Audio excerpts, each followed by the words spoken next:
ఇక ఆంధ్రప్రదేశ్ జలవనరుల శాఖ మంత్రి నిమ్మల రామానాయుడు కాకినాడ జిల్లాలో పర్యటించారు. కృష్ణవరం వద్ద పోలవరం ఎడమ కాల్వను పరిశీలించి అక్కడి పరిస్థితులను సమీక్షించారు. అనంతరం పురుషోత్తపట్నం ఎత్తిపోతల పథకం స్టేజ్ 2 పంపింగ్ స్టేషన్ను సందర్శించారు. ఈ పర్యటనలో ఎమ్మెల్యే జ్యోతుల నెహ్రూ, పరుపుల సత్యప్రభతో పాటు పలువురు ప్రజాప్రతినిధులు, అధికారులు ఉన్నారు. ఈ సంవత్సరం సూపర్ ఎల్నినో ద్వారా నీళ్లు ఇవ్వలేనటువంటి స్థితిలో నీళ్లు ఇస్తున్నటువంటి విషయాన్ని రైతాంగం కూడా గమనించి మరి యొక్క పంటలను కాపాడుకోవాలని చెప్పి మీ ద్వారా తెలియజేసుకుంటూ, ఆ గోదావరిలో కూడా లిఫ్ట్ కూడా ఎన్ని రోజులు పనిచేయగలుగుతుందో కూడా గ్యారంటీ లేనటువంటి పరిస్థితి. ఎందుకంటే గతంలో గోదావరి నవంబర్ వరకు కూడా మాకు ఇన్ఫ్లో వచ్చేది 30,000 40,000 ఎవ్రీడే వచ్చేది. మొన్న జూలై నెలలోనే 6,000 పడిపోయింది.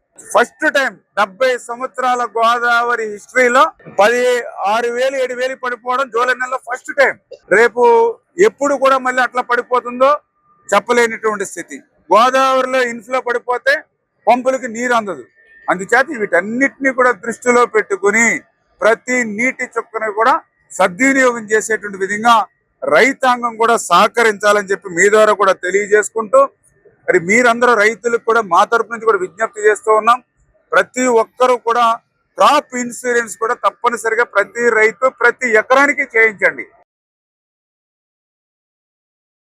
కనీసం ఒక్క 2 గంటలన్నా దీని మీద దృష్టి పెట్టాలి.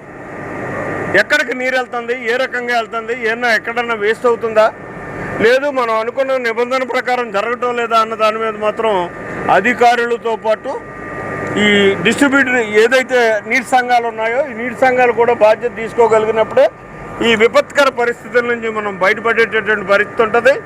మరి రేపటి నుంచి ఆ రకంగా వాళ్ళు అడిగింది అక్కడ లేకపోయినా తెచ్చిస్తున్నటువంటి పరిస్థితి ఉంది వాళ్ళు మనకి. మరి దాన్ని సక్రమంగా వినియోగించుకోవాల్సినటువంటి బాధ్యత నీటి సంఘాల వారిది. ఒక్కో సంఘపై అడుగుతుంటే నాకేం తెలియదు అంటాడు.